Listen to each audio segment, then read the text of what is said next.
Hello guys, welcome to my YouTube channel. और आज हम लोग डिस्कस करने वाले हैं टेड ह्यूज का लिखा हुआ एक बहुत ही famous poem the hawk in the rain. Ted Hughes बहुत फेमस है उनके एनिमल इमेजरी के यूज़ की वजह से। ठीक है, उनका ज़्यादातर पोएम में जो थीम है वो है एनिमल्स। ठीक है, nature, animals, their violence, their strength. और हमेशा वो अपना पोएम के ज़रिए एनिमल्स और ह्यूमंस बीइंग में एक कंपेयर एंड कंट्रास्ट करते रहते हैं। ठीक है, उनका हिसाब से animals are way more superior to men. ठीक है, क्यों इंसान से ज़्यादा एनिमल सुपीरियर क्यों है? Because animals are more intense to natural instincts which men are not. जो एक नेचुरल इंस्टिंक्ट है, ठीक है, जो एक प्रिमिटिवनेस है, वो मॉडर्न मैन में नहीं है। मॉडर्न मैन अपना इंटेलेक्चुअलिज्म, ठीक है, अपना बुद्धि, अपना रैशनैलिटी, अपना मॉडर्निज्म, ये सब दे करके वो जो बेसिक इंस्टिंक्ट्स होता है उससे काफ़ी दूर चल गए हैं। ठीक है, they are living a kind of mechanical life, they are living a kind of materialistic life. लेकिन अपना जो रूट, जो नेचर, क्लोजनेस टू नेचर है, जो अपना रूट इंस्टिंक्ट्स है, जैसे आपका इमेजिनेशन हो गया, इमोशंस हो गया, बेसिक इंस्टिंक्ट्स हो गया, ठीक है, पैशन हो गया, ये सबसे इंसान काफ़ी दूर है। लेकिन एनिमल्स बहुत क्लोज है ये सब चीज़ें। सो animals are way more purer. ठीक है, वो लोग बहुत स्ट्रॉन्ग हैं, बहुत प्योर हैं, इसीलिए animals are considered better and far more superior than humans. इंसान से काफ़ी ऊंचा दर्जे का एनिमल है, ऐसा टेड ह्यूज का मानना है। एक और रीज़न वो देते हैं कि एनिमल्स को क्योंकि समझ नहीं है, they don't have the reasoning और they don't have rationality to understand death. मृत्यु को समझने का उनमें अंडरस्टैंडिंग नहीं है, इसीलिए they do not fear death. अगर कोई मृत्यु को समझ ही ना पाए, मृत्यु कब है, क्या चीज़ है, नहीं समझ पाए, तो वो उसको फियर भी नहीं करेगा।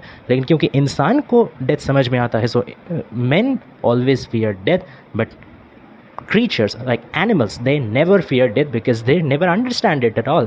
तो ये सब चीज़ की वजह से एनिमल्स को वो बहुत प्योर समझते हैं, बहुत स्ट्रॉन्ग समझते हैं, और उनको एज ए इमेजरी अपना पोएम में यूज़ करते हैं। आज जो हॉक इन द रेन हम लोग पढ़ने जा रहे हैं, ये उनका पहला पब्लिश्ड एंथोलॉजी है। 1957 में the hawk in the rain ये एंथोलॉजी आया था। 40 पोएम्स था इसमें, और उसमें पहला ही पोएम था ये हॉक इन द रेन। ठीक है, इसमें भी हमेशा के जैसे उनका एनिमल इमेजरी है। एक हॉक है, ठीक है, हॉक यानी बाज। एक बाज को वो दिखाते हैं एक बहुत स्टॉर्मी तूफ़ानी वेदर में। ठीक है, एक बाज एक ऊंचा चट्टान में खड़ा हुआ है, ठीक है, और एक आदमी, एक इंसान पूरा बारिश के अंदर एकदम पूरा भीग करके एकदम बहुत प्रॉब्लमेटिक वे से, इतना हवा को, इतना तूफ़ान आ रहा है, इतना हवा आ रहा है, पूरा बारिश है, पूरा एकदम मिट्टी भीग गया है, पूरा उसका पैर एकदम अटक रहा है, इतना समस्या करके वो ऊपर जा रहा है, धीरे धीरे ऊपर बढ़ रहा है, लेकिन हॉक एकदम स्टेडीली खड़ा है। ठीक है, हालांकि आखिरकार ये हॉक भी ये स्टॉर्म से संभाल नहीं पाता और आखिरकार उसका डेथ होता है। बट जो रेजिस्टेंस है, जो रेजिलियंस हॉक प्रेजेंट करता है in comparison to the man, ये काफ़ी रोचक विषय है, और इसी में वो दोनों का कंट्रास्ट और कंपैरिजन यहाँ पे प्रेजेंट करते हैं। तो आइए अब समझते हैं the poem hawk in the rain, एकदम लाइन बाय लाइन इसको सारा इमेजरी, सारा सिंबल को अच्छी तरीके से समझेंगे। So let's start. I drown in the drumming ploughland, I drag up heel after heel from the swallowing of the earth's mouth. तो I drown in the drumming plowland. Plowland यानी यहाँ खेत, ठीक है, खेत, और ड्राउन यानी डूबना। तो मैं डूब रहा हूँ इन द, एक्चुअली यहाँ खेत में क्या आदमी डूबता है, मतलब इतना बारिश हो रहा है कि पूरा खेत एकदम पानी पानी हो गया। तो वहीं पे जो नैरेटर है, जो स्पीकर है, जो एक नॉर्मल इंसान, उसका पैर पूरा बेचारा डूब गया है। ठीक है, तो वही बोल रहा, I drown in the drumming ploughed. अब ड्रमिंग शब्द का यूज़ क्यों किया गया? ड्रमिंग यानी एक रिदम, ठीक है ना, जैसे ड्रम बजता है एकदम ऐसे रिदम वाइज, तो वैसे यहाँ पे भी रिदम हो रहा है। यहाँ कौन चीज़ का रिदम, यहाँ कौन चीज़ का साउंड? रेन ड्रॉप्स का साउंड। इतना ज़ोर से बारिश हो रहा है कि वो बारिश का भी एकदम जैसे लग रहा है कि एकदम भयंकर ज़ोर से ड्रम बज रहा है, इतना ज़ोर से बारिश हो रहा है, पूरा रिदम विक वे से। ठीक है, तो पूरा प्लाउलैंड, पूरा खेत डूब गया है, उसमें से मैं जा रहा हूँ। आई ड्रैग अप, ड्रैग अप मतलब खींचना, घसीटना। हील आफ्टर हील, यहाँ हील यानी एंकल, ठीक है, मतलब एक स्टेप, मतलब मैं एक पैर करके घसीट रहा हूँ, चल भी नहीं पा रहा हूँ। क्यों घसीट रहा हूँ? क्योंकि इतना ज़्यादा बारिश है, वो बारिश का फोर्स को काट के चलने के लिए मुझे बहुत एनर्जी पुट करना पड़ रहा है, मैं ईजिली नहीं जा पा रहा हूँ, खींच के घसीट के जाना पड़ रहा है। From the swallowing of the earth's mouth, swallowing मतलब निगल जाना, अर्थ्स माउथ यानी जो ज़मीन है, ऐसा लग रहा है जैसे ज़मीन हमको निगल जा रहा है। क्यों? क्योंकि इतना बारिश है, जो ज़मीन है वो तो पूरा एकदम मडी हो गया है, ठीक है, पूरा भीग गया है। तो जैसे ही बहुत मडी में जैसे ही आप पैर डालेंगे तो वो पैर एकदम अंदर ऐसे डिप कर जाएगा, ठीक है, एकदम नीचे घुस जाएगा मड के, नरम मड के अंदर। तो इसीलिए इसको बोला जा रहा है जैसे जो अर्थ है, जो ज़मीन है, मिट्टी है, वो जैसे हमको निगल ले रही, हमको जैसे स्वालो कर ले रहा, उससे उसका मुंह का निवाला से हमको पैर अपना टान टान के खींच खींच के आगे बढ़ना पड़ रहा है। From clay that clutches my each step to the ankle, clay यानी यहाँ मिट्टी, सॉइल, क्लच मतलब ऐसे पकड़ के रहना, जोर से पकड़ के रहना। माई ईच स्टेप, मेरा हर एक कदम को जो मिट्टी है वो एकदम खींच के पकड़ ले रही, अपने अंदर निगल ले रही, ठीक है, टू द एंकल, एकदम एंकल तक। With the habit of the dogged grave, dogged यानी यहाँ रेचेड, डिसलाइक्ड, ठीक है। तो ऐसा लग रहा है जैसा ग्रेव जो कब्र है उसका ही जैसा ये मिट्टी निगल हमको जा रहा है। मेरा हर एक स्टेप को मिट्टी अपना अंदर टान रहे, ठीक जैसे कब्र इंसान को खींचता है अपना अंदर। कब्र से कोई भाग सकता है भला? कोई नहीं भाग सकता। एक बार जब आदमी का डेथ होगा तो कब्र में वो हमेशा के लिए इम्प्रिजेंट होके रहेगा। ठीक वैसे ही जैसे ये मेरा डेथ को बुलावा दे रहा है, ठीक है, जैसे ये लग रहा है आज ये मेरा कब्र ही बन जाएगा, आज मेरा मौत ही हो जाएगा, तो कब्र जैसे हमको जकड़ के रह रहा है, भागने ही नहीं दे रहा। बट द हॉक, अब देखिए, अच्छा अब एक स्ट्रक्चर के बारे में एक चीज़ हम आपको बता के रखते हैं कि यहाँ एन्जैम्पमेंट का बहुत यूज़ हुआ है। Now what is enjambment? Enjambment तब होता है जब कोई लाइन, मतलब कोई स्टेटमेंट जब शुरू होता है, कोई सेंटेंस जब शुरू होता है तो वो सेम लाइन में एंड ना हो करके नेक्स्ट लाइन में प्रोसीड होता है। जैसे यहाँ पे देखिए, with the habit of the dogged grave, ठीक है, कॉमा, तो ये एक स्टेटमेंट हुआ।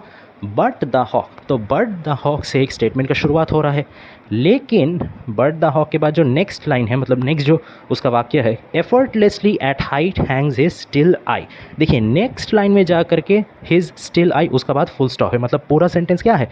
But the hawk effortlessly at height hangs his still eye. यह है पूरा सेंटेंस, तो इसको एक लाइन में लिखना चाहिए था, लेकिन एक लाइन में लिखने का वजह यहाँ पे क्या किया गया कि बट द हॉक को ऊपर लाइन में दिया गया, फिर कोई पंक्चुएशन मार्क दिए बिना उसको चेंज कर लिया गया, तो यहीं को एन्जैम्पमेंट बोला जाता है, ठीक है। एक सेंटेंस को, एक स्टेटमेंट को पूरा एक जगह नहीं लिख के तोड़ तोड़ के नेक्स्ट लाइन में कंटिन्यू करना। तो यहाँ एन्जैम्पमेंट का बहुत सारा यूज़ हुआ है इस पूरा पोएम में, आप लोग देख सकिएगा, ओके।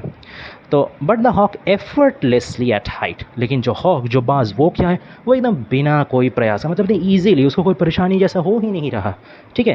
एट हाइट, बहुत ऊंचा में, हैंग्स हिज स्टिल आई, बहुत ऊंचा में वो लटका हुआ है, ठीक है, मतलब बैठा हुआ है कि इतना ऊंचा जगह में। तो आप सोचिए यहाँ पे ही मैन का साथ हॉक का एक कंपैरिजन हो रहा है कि इतना नीचे में जो इंसान है, बारिश का वजह से वो बेचारा चल नहीं पा रहा, उसको लग रहा है कि कब्र जैसा धरती उसको टान ले रहा, मौत ही ला देगा उसका। वहाँ पे उतना ऊपर पहाड़ी में, वहाँ तो रेन का प्रेशर और ज़्यादा होगा, विंड का स्पीड और ज़्यादा होगा, तो वहाँ तो कितना ज़्यादा और परेशानी होगा, कितना ज़्यादा मुसीबत होगा।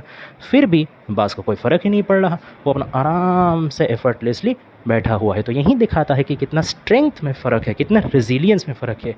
Okay, how the hawk is superior than the man, ये एकदम पहला ही हॉक को जब से इंट्रोड्यूस किया गया तभी से इस लाइन में पोएट आ गया कि देखो इंसान से एनिमल कितना सुपीरियर होता है, ठीक है। इसीलिए वो टेड ह्यूज इन एनिमल्स को एजेंट्स ऑफ इमॉर्टलिटी भी बोलते हैं, ठीक है। अब इसका मतलब ये नहीं कि एनिमल्स इमॉर्टल है, जाहिर से बात है एनिमल्स का भी मौत होता है, ठीक है, बट यहाँ एजेंट्स ऑफ इमॉर्टलिटी यानी कि जैसे वही जो वो हम बोले कि closeness to nature, strength, animals pure है, एनिमल्स रिजेंबल प्योरिटी, ठीक है, उनमें कोई भी हिपोक्रेसी नहीं है, ठीक है, उनमें कोई भी करप्शन नहीं है, ठीक है, उनमें कोई भी मटेरियलिस्टिक डिज़ायर नहीं है जो उनका बेसिक इंस्टिंक्ट्स को करप्ट कर सके। लेकिन इंसान में जाहिर सी बात है बहुत कुछ है, इंसान में हिपोक्रेसी है, इंसान में ग्रीड है, इंसान में जो भी आप बोले एक तरीके का इनडिसाइसिवनेस है। तो ये सारा जो नेगेटिव चीज़ सोसाइटी और इंसान में आता है वो इंसान का जो बेसिक इंस्टिंक्ट्स है, नेचुरल इंस्टिंक्ट है, उसको कर्ब करता है, उसको कम कर देता है, पोल्यूट करता है। इसलिए इंसान प्योर नहीं रह पाता, स्ट्रांग नहीं रह पाता। बट एनिमल्स आर इंडीड सो, तो इसीलिए उनको एजेंट्स ऑफ इमॉर्टलिटी बोला गया है, ठीक है। अब चलिए आगे समझते हैं। His wings hold all creation in a weightless quiet, तो उसका जो पंख है, जो बाज का, हॉक का जो पंख है, होल्ड ऑल क्रिएशन, पूरा सृष्टि को, पूरा यूनिवर्स को, पूरा जगत संसार को उसने क्या किया है? एक वेटलेस क्वाइट में अपने ऊपर बिठा के रखा है।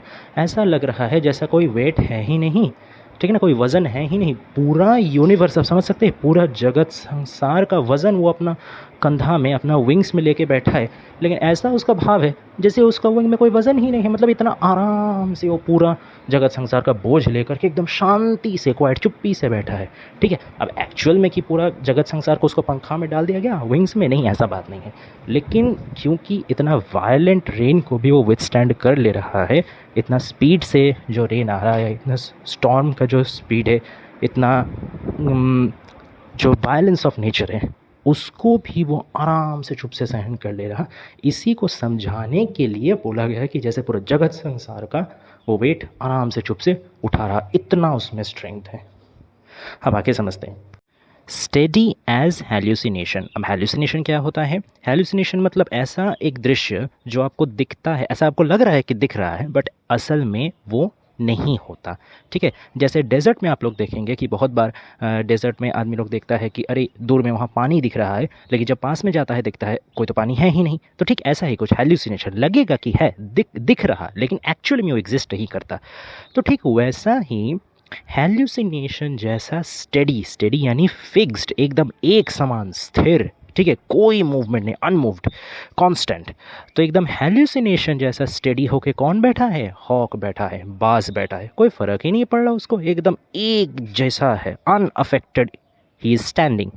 Okay, in the streaming air मतलब एकदम ये बहता हुआ हवा, ये जो एकदम दौड़ता हुआ तूफानी हवा है, उसमें भी वो एकदम अनअफेक्टेड होके बैठा है, कोई उसको फ़र्क नहीं पड़ा, आराम से बैठा है, स्टेडी एज ए हेल्यूसिनेशन। अब ये इसका एक एक्सप्लेनेशन ये भी है क्योंकि जो स्पीकर है उनको ना विश्वास नहीं हो रहा। जैसे हेल्यूसिनेशन में क्या कि आदमी देखता है, उसको लग रहा है वो दिख रहा है, लेकिन एक्चुअल में नहीं होता।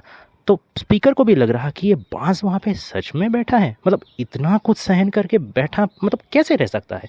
हेल्यूसिनेट नहीं कर रहे हैं ना हम, सच में बैठा है ना। तो ये एक कन्फ्यूजन उसमें है कि कैसे कोई, मतलब कैसे कर सकता है इतना विथस्टैंड, ठीक है। तो ये भी एक इम्पॉर्टेंस है हेल्यूसिनेशन का। While banging winds kill this stubborn hedges, banging wind मतलब ये जो इतना hurling wind है, ठीक है, इतना जो ये storming wind है, ठीक है, ये हर चीज़ को बैंग कर दे रहा है, हर चीज़ को ये डिस्ट्रॉय कर दे रहा है, हर चीज़ को अपना झपेट में ले रहा है, ठीक है। किल दिस stubborn hedges, stubborn मतलब obstinate, stubborn मतलब rigid, ठीक है, मतलब बहुत ज़िद्दी। ये जो ज़िद्दी hedges है, hedges यानी thick bushes, a series of thick bushes, जो एक फेंस का जैसा काम करता है। देखते हैं ना कि जैसे कोई आपका फॉरेस्ट में बहुत सारा बुश या बहुत सारा ट्रीज एक साथ लाइन देके फेंस जैसा रहता है, उसी को हेज बोला जाता है, ठीक है। तो ये जो बैंगिंग विंड्स है, ये जो तूफ़ानी हवा है, ये क्या कर रहा है? ये हेजेस को भी एकदम तहस नहस कर दे रहा, बर्बाद कर दे रहा, मार दे रहा। Thumbs my eyes, throws my breath, tackles my heart. मतलब क्या? अच्छा, अब देखिए, अब धीरे धीरे जो चीज़ हो रहा, अब शुरू हो रहा है वायलेंस। टेड ह्यूज का पोएम में ये वायलेंस ऑफ नेचर को वो हमेशा एक थीम के तौर पे रिप्रेजेंट करते हैं, और हॉक इन द रेन में भी उन्होंने बखूबी यही काम करके दिखाया है, वायलेंस ऑफ रेन। अब वायलेंस को ऊपर वो इतना एम्फेसिस क्यों करते हैं? इसका एक रिलेशन हम लोग ढूंढ सकते हैं उनका पर्सनल लाइफ या उनका टाइम का जो हिस्टोरिकल बैकग्राउंड है इस टाइम, उससे लेकर के। Ted Hughes was one of the post war time poets of England, ठीक है। वर्ल्ड वॉर 1 और वर्ल्ड वॉर 2 का बाद का जो समय था, उसमें उन्होंने पोइट्री लिख के अपना फेम हासिल किया था। तो इसके साथ भी एक तरीके से हम लोग हिस्टोरिकल कंटेक्स्ट ढूंढ ले सकते हैं। जैसे सेकेंड वर्ल्ड वॉर का टाइम का बाद पूरा दुनिया में जैसे एकदम खलबली मच गई थी, चारों तरफ डिस्ट्रक्शन फैल गया था, ठीक है, कोई चीज़ पीसफुल नहीं था, चारों तरफ बस तूफान, बर्बादी, हाहाकार मच गई थी। ठीक वैसे ही आप ये नेचुरल जो सर्कमस्टांसेस है, इसको देखिए, पोएम का सेटिंग को आप देखिए कि पूरा रेन हो रहा, एकदम पूरा मिट्टी मिट्टी चारों तरफ एकदम है, ठीक है। जैसे इंसान को वहाँ पे ज़िंदा रहना दुश्वार हो जा रहा, वो बस बेचारा जाके निकल रहा, तो ऐसा लग रहा कि उसको जैसे कफन में उसका पैर धंस जा रहा, जैसे उसको निगलने वाला है अर्थ, ठीक है, उसका ज़िंदा रहना मुश्किल हो जा रहा, उसका डेथ आने वाला है। तो ये जो वायलेंट रेन है, वायलेंट वेदर है, जो वायलेंट सिचुएशन है, ठीक है, ये डायरेक्टली रिप्रेजेंट करता है the violent situation of the post war Britain and the post world world as well, ठीक है। अब इसमें उन्होंने, अब टेड ह्यूज का जो फादर थे, उन्होंने, वो खुद वॉर में गए थे, लड़े भी थे तो इसीलिए टेड ह्यूज को एक डायरेक्ट इम्पैक्ट वो अपना पर्सनल लाइफ से रिलेट कर पाते थे, वो बहुत अच्छे से समझ पाते थे कैसे ये जो वॉर है ये चारों तरफ एकदम सर्वनाश बुला के, चारों तरफ एकदम मृत्यु का हाहाकार बुला के ला रहा है। तो इसीलिए वो बार बार वायलेंस को डिपिक्ट करते हैं, ठीक है। And he through this violence in nature he tries to reflect the violence of mankind that they propagate through the world wars, ठीक है। चलिए अब समझते हैं। Thumbs my eyes, throws my breath, tackles my heart. Thumbs my eyes मतलब जैसे मेरा आई में, मेरा आँख में एकदम थंब उंगली दे के दाब दे रहा है। जैसे कोई अगर आपका आँख में उंगली घुसा देगा तो कितना वो दर्दनाक होगा ना। तो यहाँ पे क्या, यहाँ पे कौन उंगली घुसा रहा, कोई तो है ही नहीं। एक्चुअली यहाँ पे रेन ड्रॉप्स का बात किया जा रहा कि इतना ज़ोर हवा बह रहा, इतना तेज़ी से पानी बरस रहा कि जैसे लग रहा कि वो आँख में इतना प्रेशर डाल रहा है, जैसे आँख को पूरा दबा दे रहा, एकदम आँख के अंदर पेनिट्रेट कर जा रहा, घुस जा रहा, इतना पेनफुल वो है, ठीक है। थ्रोज माई ब्रेथ यानी मेरा सांसों को तक रोक दे रहा, ठीक है। इट्स चोकिंग मी, ठीक है। मेरा ये जो हवा चल रही है, जो रेन ड्रॉप्स आ रहा है, ये मेरा सांस को भी रोक दे रहा है। टैकल्स माई हार्ट मतलब मेरा जो हार्ट है, मेरा जो हार्ट बीट है, उसको भी ये इम्पैक्ट कर रहा है, ठीक है। मेरा हार्ट बीट भी बढ़ जा रहा, ठीक है। हम सही से मेरा हार्ट बीट नहीं चल पा रहा, सही से सांस नहीं ले पा रहे, हाफ जा रहे, इतना चारों तरफ प्रेशर है, इतना चारों तरफ वायलेंट कंटिन्यूअस रेनफॉल और कंटिन्यूअस स्टॉर्मिंग विंड है कि ना हम, मेरा आँख सही से काम कर पा रहा, हम हाफ जा रहे हैं, सही से सांस नहीं ले पा रहे, मेरा हार्ट बीट भी इम्पैक्ट हो रहा, आई एम टोटली हेल्पलेस, ठीक है। The helplessness of man at the cruel hands of nature, ये यहाँ पे बार बार दिखाया जा रहा है। और अब जितना आगे पोएम बढ़ेगा उतना ये हेल्पलेसनेस और क्रूएलिटी भी पैरेलली बढ़ते रहेगा। चलिए देखते हैं। And rain hacks my head to the bone, okay. और रेन क्या कर रहा है, हैक कर रहा है। हैक मतलब रफली कट करना, ठीक है, बहुत ही रफली कोई चीज़ को काटना। तो ऐसा लग रहा है जैसे ये बारिश जो है ये मेरा अंदर हड्डी तक ये एकदम चूर चूर कर दे रहा, हड्डी तक मेरा काट दे रहा, इतना तेज़ी बारिश हो रहा, ठीक है। माई हेड सर से लेकर अंदर हड्डी तक काट दे रहा। द हॉक हैंग्स, अब देखिए फिर से देखिए, एक बार यहाँ पे थोड़ा थोड़ा करके मैन का हेल्पलेसनेस दिखाया जा रहा और ठीक उसी के बाद हॉक का जो एकदम अनएफेक्टेडनेस है वो दिखाया जा रहा। तो बार बार ये प्रूफ किया जा रहा है कि देखो मैन का हालत क्या है और देखो हॉक का मतलब कुछ फ़र्क ही नहीं पड़ रहा, ठीक है, आराम से बिंदास बैठा है। तो कितना वो स्ट्रॉन्ग है, कितना वो सुपीरियर है, ठीक है ना। The hawk hangs the diamond point of will that polestars the sea drowner's endurance, ठीक है। द हॉक हैंग्स मतलब हॉक वहीं आराम से बैठा हुआ है। The diamond point of will, अच्छा उसका जो विल पावर है, उसका जो इच्छा शक्ति है, उसका जो क्षमता है वो कैसा है, डायमंड जैसा है। डायमंड क्या है, diamond is the strongest natural mineral on earth, ठीक है। डायमंड बहुत एक मतलब सॉलिड चीज़ है।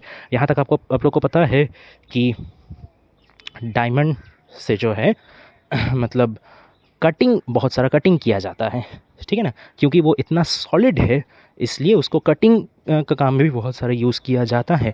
तो इसका जो ये सॉलिडनेस है, इसका जो ये स्ट्रेंथ है, ठीक है, इसी को मतलब लिंक किया गया है द सॉलिडारिटी ऑफ हॉक, ठीक है। The solid will of the hawk, कैसा उसका मानसिकता कैसा कठिन है, एकदम डायमंड जैसा स्ट्रांग है, डायमंड जैसा कठिन है।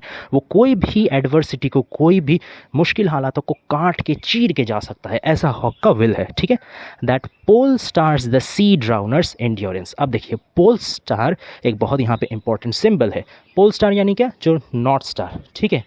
ये क्या करता था कि जब प्राचीन काल में, जब कंपास तभी भी आविष्कार नहीं हुआ था, तो जितना भी सी मैन थे, ठीक है, जितना भी आपका सेलर्स थे, वो इस नॉर्थ स्टार को, इस पोल स्टार को, ठीक है ना, अपना एक डायरेक्शन नेविगेशन का एक की हिसाब से यूज़ करते थे, ठीक है। इसी को देख करके, पोल स्टार को देख करके ही वो अपना डायरेक्शन समझते थे कि हाँ भाई अब हम यहाँ है, अब यहाँ है, अब यहाँ है, इस हिसाब से वो समझते थे। तो पोल स्टार एक तरीके का गाइडेंस, एक सेफ और सिक्योर गाइडेंस की तरह यूज़ होता आया है। तो here also pole star is used as a safe guidance, okay, और अ सेफ नेविगेशन टूल। तो यहाँ पे पोल स्टार कौन कर रहा है, ठीक है, मतलब एक्चुअली यहाँ पे पोल स्टार को एज अ वर्ब यूज़ किया गया है, ठीक है। जैसे गाइड्स या नेविगेट्स, उसी का जगह में सिनोनिम हिसाब से इसको प्रयोग किया गया है पोल स्टार्स। पोल स्टार्स मतलब यहाँ बहुत सारा पोल स्टार नहीं, ठीक है। जैसे ही गाइड्स मी, तो वैसे ही पोल स्टार्स में उस हिसाब से इसको एज अ वर्ब यूज़ किया गया है। ठीक है, तो कौन पोल स्टार कर रहा है? जो डायमंड पॉइंट ऑफ विल है, जो हॉक है, उसका जो एकदम डायमंड जैसा उसका सख्त और कठिन जो मानसिकता है, जो विल पावर है, वही हमको दिशा दिखा रहा है। किसको दिशा दिखा रहा है? उस आदमी को, जो बेचारा आदमी एकदम स्टॉर्म से परेशान, वो उस आदमी को दिशा दिखा कि देखो ये हॉक जब उतना ऊपर रह कर के भी अनअफेक्टेड है, उसका विल पावर इतना है कि नहीं, हम अनअफेक्टेड रहेंगे, हम नहीं झुकेंगे। ठीक है, हमको इससे नहीं हारना। तो ये हमको भी दिशा दिखा रहा है, ये उस इंसान को भी दिशा दिख रहा है। ठीक है, तो हॉक अगर इतना पावरफुल हो सकता है, इतना विलफुल हो सकता है, तो हम भी हो सकते हैं। ठीक है, हमरा में भी डिटर्मिनेशन आ सकता है। तो here the determination of the hawk is inspiring the man's determination. ठीक है, सी ड्राउनर्स एंड्योरेंस, एंड्योरेंस मतलब सहन शक्ति। ठीक है, द पावर टू टॉलरेट। तो सी ड्राउनर मतलब यहाँ वही जो बारिश का वजह से एकदम डूब जा रहा। ठीक है, यहाँ पे वो आदमी का बात किया जा रहा, तो उसका एंड्योरेंस को यहाँ पे बढ़ावा दे रहा है। कोई किसका सहन शक्ति? हॉक का सहन शक्ति। ठीक है, एंड आई, और मैं। अब देखिए फिर से यहाँ पे एक कंपैरिजन कॉन्ट्रास्ट होगा कि हॉक तो देखो बढ़िया सा है, अब हम क्या कर रहे हैं? Bloodily grabbed, dazed, last moment counting. ठीक है, ब्लड। अब देखिए यहाँ पे जो वर्ड चॉइस है वो ध्यान से देखिए, धीरे धीरे जैसे हर एक पैरा आगे बढ़ रहा, जैसे पोएम धीरे धीरे आगे चल रहा, वैसे ही जो वर्ड चॉइस है, जो इमेजेस है, जो सिंबल्स है, वो और भी ज़्यादा डेडली, और भी ज़्यादा डेंजरस, और भी ज़्यादा क्रूएल, और भी ज़्यादा वायलेंट होते जा रहे हैं। ठीक है, जैसे ब्लड, ब्लडली, पहले ही आपको मिल गया ब्लड। ठीक है, तो ये एक तरीके से a reference to the war, a reference to the death, a reference to the destruction भी है। ठीक है, और obviously blood मतलब cruelty, blood मतलब violation, तो ये समझाता ही है violence। ठीक है, bloodily grabbed मतलब ये एकदम हमको खूनी तरीक़ा से पकड़ लिया है। कौन हमको खूनी तरीक़ा से पकड़ लिया है? ये जो वायलेंट नेचर है, ये जो वायलेंट वेदर है, ये एकदम हमको एकदम खून करने का मानसिकता लेके पकड़ लिया, एकदम छोड़ ही नहीं रहा, एकदम हमारा साथ एकदम बहुत बुरा बर्ताव हो रहा है, हमको एकदम तहस नहस कर दे रहा है। डेज्ड, डेज्ड यानी कि एकदम confused, confounded, don't know what to do. ठीक है, इसको समझ नहीं आ रहा, आदमी को समझ में रहा अब हम क्या करें, हम तो चारों तरफ से जकड़ जा चुके हैं, क्या करें, कहाँ जाए, मेरा क्या होगा? He is totally perplexed. Last moment counting. अब लास्ट मोमेंट यानी उसका ज़िंदगी का आखिरी मोमेंट, आखिरी वक्त आ चुका है। अब इंसान को लग रहा है कि ना भाई, अब हमसे और ज़िंदा नहीं रहा जाएगा, अब और इस वायलेंस को हम और सहन नहीं कर सकते, हमारा डेथ होने वाला है, अब बस हम आखिरी समय डेथ के लिए गिन रहे हैं, आखिरी प्रहर गिन रहे हैं। ठीक है, morsel in the earth's mouth. Morsel यानी होता है कि a piece of food, a tiny piece of food. ठीक है, छोटा छोटा टुकड़ा, खाने का टुकड़ा। तो यहाँ पे कौन खाने का टुकड़ा? अच्छा, अर्थ्स माउथ मतलब जो धरती है, धरती का जैसे मुंह में जाने वाला एक खाने का टुकड़ा बन गए है। कौन? हम, यानी कि ये जो इंसान है, जो जा रहा, जो ऊपर से बाज को देख रहा, वो बोल रहा कि हम तो अब कुछ नहीं बचे, अब तो हम बस धरती का एक खाने का टुकड़ा हो गए, झट से हमको निगल लेगा, हमको जान से मार देगा। ठीक है, अब हमारा और कोई मतलब रेजिस्टेंस ही नहीं है। कहाँ धरती का ये वायलेंस, कहाँ नेचर का ये वायलेंस, और कहाँ हम। ठीक है, यहाँ पे द हेल्पलेसनेस ऑफ मैन बहुत ज़्यादा एकदम हाइट में पहुँच गया है। ये जो सोचिए आप, इंसान क्या रह गया? इंसान बस एक खाना रह गया। ठीक है, ये एकदम सब ह्यूमन नेचर में आ गया है। ठीक है, इंसान का मतलब क्या इम्पोर्टेंस रह गया? कुछ इम्पोर्टेंस नहीं रह गया। तो ये भी दिखाते हैं टेड ह्यूज कि जब when nature is at its peak, when nature starts to take revenge, then man is nothing but a toy at the hand of nature। तब एकदम इंसान खिलौना छोड़ के और कुछ नहीं है नेचर का सामने, जब नेचर अपना बदला लेना शुरू करता है। तो ठीक वैसे ही हो रहा, ये भी एक बस फूड का टुकड़ा बन के रह गया। Strain towards the master fulcrum of violence when the hawk hang still. अब स्ट्रेन यानी कि प्रेशर पड़ना, ठीक है, पुश करना। Strain towards the master fulcrum of violence. Fulcrum यानी होता है बैलेंस पॉइंट, हिंज। ठीक है, एक बैलेंस पॉइंट जहाँ पे बैलेंस बना हुआ रहता है। तो मास्टर फल्क्रम ऑफ वायलेंस, तो एकदम ये ऐसा वैसा पॉइंट नहीं है, एकदम मास्टर पॉइंट, एकदम सुप्रीम पॉइंट है। किस चीज़ का पॉइंट? वायलेंस का पॉइंट, जहाँ पे बैलेंस हो रहा है, वायलेंस का बैलेंस हो रहा है। किस चीज़ का साथ? लाइफ का साथ। ठीक है, मतलब एक ऐसा पॉइंट में अब हम लोग पहुंच चुके हैं जहां एक तरफ वायलेंस अपने एक्सट्रीम में है और एक तरफ लाइवलीनेस अपना एक्सट्रीम में है, ठीक है। अब इस बैलेंस पॉइंट से अगर थोड़ा सा भी इधर उधर हुआ तो अब और जो लाइफ फोर्स है वो और नहीं जीत सकेगा। अब वायलेंस का आगे लाइफ फोर्स घुटना टेक देगा। सहन शक्ति का चरम सीमा में पहुंच गया है वायलेंस, ठीक है। Where the hawk hang still, अब स्टार्ट हो रहा है हॉक का बर्बादी। यहाँ पे ये जो मतलब एकदम चरम सीमा में पहुंच गया है, ठीक है। ये लेकिन सिर्फ इंसान नहीं है अब, लेकिन हॉक भी अब महसूस करना शुरू कर दिया है कि नहीं, अब हम भी और अनअफेक्टेड नहीं रह पा रहे हैं। Now the violence of nature is growing at such various speed, इतना तेज़ी से नेचर का वायलेंस बढ़ रहा है, इतना इंटेंसिटी उसका बढ़ रहा है कि अब बाज़ के लिए भी और सहन करना मुश्किल हो जा रहा। Coming from the that may be in his own time meets the weather coming from the wrong way, ठीक है। that may be in his own time मतलब जो कि शायद उसका अपना समय अब आने वाला है, ठीक है। किसका समय आने वाला है? अब बाज़ का भी लगता है अपना समय आने वाला है जहाँ पे वो वायलेंस का अंदर सरेंडर कर देगा। अब उससे और सहन नहीं हो रहा, अब उसका सरेंडर का टाइम आ गया है, अब उसका डिफीट का टाइम शायद आ चुका है। Now his bad time is going to come. Coming from the meets the weather coming from the wrong way, तो अब जो वेदर है वो गलत तरीके से आ रहा। गलत तरीके से वेदर आ रहा मतलब क्या? अब वेदर का जो गलत इम्पैक्ट है वो पड़ना शुरू कर दिया है बाज़ का ऊपर। अब इस भयंकर वेदर को बाज़ और नहीं सहन कर पा रहा। सफ़र्स द एयर, ये जो बहुत स्टॉर्मी एयर है, जो बहुत हर्लिंग स्पीडी एयर है, अब लेकिन इसका भुगतना, इसका इम्पैक्ट, इसका ख़राब फल लेकिन बाज़ भुगतना शुरू कर दिया है।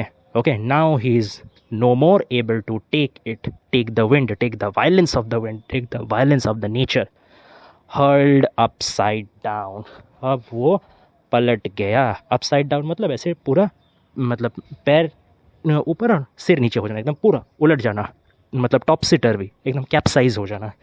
तो अब जो बाज़, जो हॉक, जो एकदम स्ट्रॉन्ग सुपर ह्यूमन नेचर का हॉक अब तक एकदम अनअफेक्टेड खड़ा था, जो अपना विंग्स में पूरा दुनिया का भार लेकर के अनअफेक्टेड शांति से रहा था, अब लेकिन वो हॉक भी एकदम ऊपर नीचे हो जा रहा। अब और भार वो सहन नहीं कर पा रहा। क्यों नहीं कर पा रहा? क्योंकि जो नेचर का वायलेंस है वो मास्टर फलक्रम ऑफ पॉइंट को पार कर चुका है। जो सबसे ऊपर उसका सहन शक्ति था बाज़ का, जहाँ तक वो बैलेंस कर पा रहा था अपना शक्ति के साथ नेचर का वायलेंस को, वो वायलेंस उसको भी पार कर चुका है। अब बाज़ मरने वाला है, अब बाज़ भी अपना फेटल एंड को मीट करने वाला है। तो वो उलट गया, बाज़ उलट गया। फॉल फ्रॉम हिज आई, अब वो अपना नज़र से गिर गया, ठीक है। अब यहाँ फॉल फ्रॉम हिज आई को दोनों चीज़ों से ही हम लोग रिलेट कर सकते हैं। एक है आई ऑफ द हॉक, एक है आई ऑफ द मैन, ठीक है। आई ऑफ द हॉक मतलब अब तक जो हॉक खड़ा था अपना स्टिल होके स्टैंडिंग पॉइंट में, एक तो कंस्टेंट पॉइंट में, हाइट में खड़ा था, वो अपना जो नज़र था वो उसका एक स्टिल विजन था, ठीक है। वो एकदम हम लोग बोलते सकते हैं कि सुपीरियर विजन, ठीक है, ह्यूमन से भी ऊंचा, ह्यूमन से भी आला दर्जे का विजन, ठीक है। तो वहाँ से अब वो गिर गया। क्यों गिर गया? क्योंकि अब तो वो अपसाइड डाउन हो गया, अब उसमें और सहन शक्ति नहीं है, अब वो नीचे गिर रहा है, एकदम फ्री फॉल हो रहा। तो जाहिर सा बात है कि उसका फिजिकल डिस्प्लेसमेंट हुआ है, नंबर 1, सच में वो गिर रहा है। और उसका जो एक मेंटल भी हम लोग बोल सकते हैं, जो डिटर्मिनेशन उसका था, जो strong diamond point of will था, ठीक है, जो एकदम पोल स्टार जैसा सी ड्राउनर को गाइड कर रहा था, जो इंसान को गाइड कर रहा था, अब लेकिन वो अपना उस स्ट्रेचर से, उस डिटर्मिनेशन से, उस स्ट्रॉन्ग विल से, उस अनएफेक्टेडनेस से भी गिर गया, ठीक है। So this is a fall both from his physical point of view and his determination point of view as well. अब और नेचर के आगे उसका भी नहीं चला, महान बाज़ का भी नहीं चला। एक है ये, और एक है एक यहाँ हिज व्यू, मतलब हम लोग जाहिर सा बात है the view of the Spectator, the view of the person. वो जो इंसान नीचे एकदम क्रम्बल्ड होके आ रहा था, जो मरने का हालात में पहुंच गया था, तो वो इंसान का भी नज़र से नीचे गिरना को हम लोग समझ सकते हैं कि जाहिर सा बात है अब तक वो इंसान एकदम बहुत एकदम नज़र झुका करके अपवर्ड गेज करके देख रहा था बाज़ को। लेकिन अब बाज़ जब मतलब एकदम उसका डेथ हो रहा, मतलब वो जो नीचे गिर रहा, ठीक है, तो जैसे ही नीचे गिर रहा तो उसका नज़र भी झुक रहा है ना, तो जितना ऊपर उसका नज़र था वहाँ से भी धीरे धीरे गिर रहा। तो ऐसे दोनों का ही नज़र से बाज़ गिर गया, ठीक है। The ponderous shires crash on him. Ponderous मतलब यहाँ की कम्बरसम, ठीक है, बहुत भारी, बहुत पेनफुल, दर्दनाक। शायर्स मतलब शायर्स ये यानी यहाँ पार्ट ऑफ कंट्री, ठीक है। इंग्लैंड में खास करके ये शायर शब्द का बहुत ज़्यादा प्रचलन है, जैसे बर्मिंघम शायर, वो यॉर्कशायर, ठीक है। शायर मतलब अ पार्ट ऑफ कंट्री, ठीक है। तो यहाँ पे शायर यानी आप ज़मीन समझ सकते हैं, ठीक है, ग्राउंड समझ सकते हैं, ठीक है, अर्थ, सॉयल, ग्राउंड ऐसे समझ सकते हैं। तो पॉन्डरस शायर्स क्रैश ऑन हिम, जो भारी, वेटी, ठीक है, पेनफुल जो ज़मीन है, जो अर्थ है, जो मिट्टी है, अब किस में क्रैश कर रहा? अब ये महान बाज को पूरा क्रैश कर लिया है ये मिट्टी ने, ठीक है, पूरा जकर लिया है, पूरा तहस नहस कर दिया है, पूरा तबाह कर दिया है, ठीक है। It has physically dismantled the great, the strong, the noble hawk, ठीक है। तो आखिरकार नेचर ने, आखिरकार धरती ने बाज को भी निगल ही लिया, बाज को भी पछाड़ दिया, ठीक। The horizon traps him, horizon ने उसको ट्रैप कर लिया, ठीक है।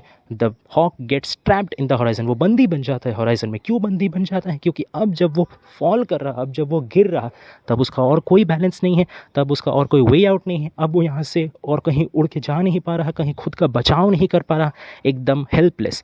अब तक जो हेल्पलेस सिचुएशन मैन का था, वो आदमी का था, ठीक है। और बाज़ अब तक उससे खुद को एलियनेट करके रखा था, खुद को उससे दूरी बनाया, खुद को उससे आला दर्जे का करके रखा था। पोएम का आखिर में आके वही हेल्पनेसनेस अब किसको फील हो रहा? बाज़ को फील हो रहा, हॉक को फील हो रहा। तो इससे एक और चीज़ बाहर निकल के आता है कि nobody can escape nature's wrath. Nature का गुस्सा से, नेचर का लॉ से, नेचर का डिस्ट्रक्शन से कोई नहीं बच सकता, चाहे वो कितना भी पावरफुल हो, चाहे वो कितना भी स्ट्रांग हो, वो कितना भी महान हो, चाहे वो इंसान हो, चाहे वो इंसान से बेहतर हो, इंसान से बदतर हो, कुछ भी हो। Nobody or nothing can escape the law of nature. Nature is supreme. Nature is the creator. Nature is the destructor. एक साइकिल यहाँ पे पूरा हो रहा है, क्रिएशन से लेके डिस्ट्रक्शन तक. The law of the nature reigns supreme. Okay? The horizon traps him. तो जाहिर सी बात है वो पूरा कैद हो जाता है होराइजन में, चारों तरफ से वो कैद हो जाता है। अब वो उसके पास और कोई चॉइस नहीं। द राउंड एंजेलिक आई, ये देखिए फिर से वर्ड चॉइस देखिए, एंजेलिक मतलब एक एंजल जैसा, एंजल जैसा, देवदूत जैसा, ठीक है। तो यहाँ पे एक उसको हेवन के साथ कनेक्ट किया जा रहा है, उसको एक डिविनिटी का स्ट्रेचर के साथ क्रिएट किया जा रहा है। वो बराबर ही वो इंसान से काफ़ी आला दर्जे का, शुरू से पोएट उसको दिखाता है कि he is of a super human nature, he is far more superior, far more stronger than humanity. लेकिन अब देखिए कितना ये सिंबॉलिक चीज़ है कि आखिरकार जब उसका मृत्यु हो रहा है, जब बाज में आखिरकार हार गया वो, लेकिन आखिरकार अपना स्ट्रांगनेस, अपना स्ट्रेंथ नहीं बचा के रख सका, नेचर से वो भी हार मान गया। लेकिन इस वक्त में भी, even at the time of his defeat, the hawk is still glorified. Hawk को फिर डिफीट का टाइम में भी हॉक को एंजल के साथ तुलना किया जा रहा है। ये उसका ब्यूटी को, ये उसका नोबिलिटी को, ये उसका स्ट्रेंथ को, ये उसका डिटर्मिनेशन को एक तरीके से सराहना किया जा रहा है कि ठीक है, आखिरकार अब तुम क्या करोगे, ये तो नेचर का लॉ है, नेचर का लॉ तो कभी मतलब फेल नहीं हो सकता। तो ठीक है, नेचर का लॉ का अनुसार तुमको तो एक दिन डिफीट होना ही था, लेकिन तुम हार कैसे माने हो? हार लेकिन तुम डर के नहीं माने, आखिर तक तुम लड़े हो, आखिर तक तुम जो अपना कामनेस है, अपना कंपोजर है, ठीक है, अपना आपा तुम नहीं खोए हो। This is the reward that Ted Hughes is giving to the hawk, कि ठीक है, इसलिए तुम डिजर्व करते हो super human stature even at the time of your death, even at the time of your defeat. एकदम इसलिए एंजेलिक वर्ड यहाँ पे यूज़ किया गया, हेवनली, ठीक है। तो ये ब्यूटी भी रिप्रेजेंट करता है, ये स्ट्रेंथ भी रिप्रेजेंट करता है, और ये एक sense of never give up mentality भी स्टेट करता है, ठीक है। स्मैश्ड मतलब वो जो खूबसूरत गोल एंजल जैसा आँख था वो अब स्मैश्ड हो गया, वो अब तहस नहस हो गया, अब डिस्ट्रॉयड, ठीक है। स्मैश यानी थ्रैश्ड, एकदम पिस दिया गया, मसल दिया गया, ठीक है। अब वो जो विजन था, विजन अब ख़त्म हो गया, जो स्टिल विजन, जो नोबल विजन था हॉक का, ख़त्म हो गया, नष्ट हो गया, it's dismantled. Mix his hearts blood with the Mayar of the land, उसका जो खून है, ठीक है, जो उसका हार्ट का ब्लड ड्रॉप्स है, वो किस में मिक्स हो गया है? अब ये जो लैंड का मायर है, मायर यानी मड, ठीक है, मड। तो ये जो पूरा बारिश से एकदम संपृक्त हुआ जो ज़मीन है, ठीक है, बारिश से लथपथ जो ज़मीन है, इसका जो मड है वो मड से अब मिक्सचर हो गया क्या, इसका हार्ट का ब्लड, बाज का, हॉक का ब्लड। तो आखिरकार क्या हुआ, इतना जो सुपीरियर हॉक था, इतना जो स्ट्रिंगडी था, इतना जो नोबल हॉक था, आखिरकार वो भी आकर के मिट ही गया। कहाँ, यही एलिमेंट में, the element of earth, the element of soil. आखिरकार कोई कितना भी ऊंचा हो, कोई कितना भी बड़ा हो, उसको आकर के मिलना ही पड़ता है। Everybody must face his fate and so has the hawk. ठीक है, तो यही था पूरा पोएम। इस पूरा पोएम के थ्रू टेड ह्यूज ने, जैसे हम लोग ने डिस्कस किया कि थीम ऑफ वायलेंस को भी समझाया गया है। अच्छा, यहाँ पे एक पैट्रियोटिक व्यू भी आप लोग देख सकते हैं कि जैसे इंग्लैंड को, जैसे मैंने पहले भी बोला था कि पूरा जो सराउंडिंग है, वायलेंट सराउंडिंग, ये वर्ल्ड वॉर 2 और उसका बाद का समय का जो पूरा पर्टर्ब्ड वर्ल्ड, पूरा डिस्टर्ब्ड वर्ल्ड है, उसको रिप्रेजेंट करता है। ठीक है, ऐसे ये जो बाज है, ये जो हॉक है, ये इंग्लैंड को डिस्क्राइब कर सकता है। ये भी एक व्यू ऑफ पॉइंट हो सकता है कि पूरा मतलब एकदम तहस नहस हुआ, बर्बाद हुआ विश्व में इंग्लैंड अकेले खड़ा होकर के अपना प्रॉस्पेरिटी का, अपना बैलेंस का तलाश कर रहा है। इतना सब कुछ के अंदर वो जूझ रहा है, लेकिन वो हार नहीं मान रहा, वो लेकिन पीछे नहीं हट रहा। इतना सब कुछ को भी वो चुप से सहन करके अपना आगे बढ़ रहा है। तो ये भी एक पैट्रियोटिक व्यू पॉइंट है। ठीक है, तो ये तो हम लोग को क्या क्या मिला था। इन शॉर्ट अगर हम एक जल्दी से समराइज़ करें तो theme of violence, theme of superiority of animals, theme of nature's law. ठीक है, कि नेचर से कोई मतलब एस्केप नहीं कर सकता। ठीक है, एंड द होल थिंग, और जो पेट्रियोटिक वाला व्यू पॉइंट है। ओके, तो this was whole the poem. आशा करते हैं पोएम आपको पसंद आया होगा, और कोई भी चीज़ अगर समझ में नहीं आया हो तो प्लीज़ कमेंट डाउन करके बताइएगा। सबका सारा जो भी कन्फ्यूजन है वो पूरा क्लियर कर देंगे। और अगर वीडियो पसंद आया तो प्लीज़ दोस्तों में शेयर कर दीजिए, लाइक शेयर और सब्सक्राइब कर दीजिए। More videos are coming up, stay tuned, thank you.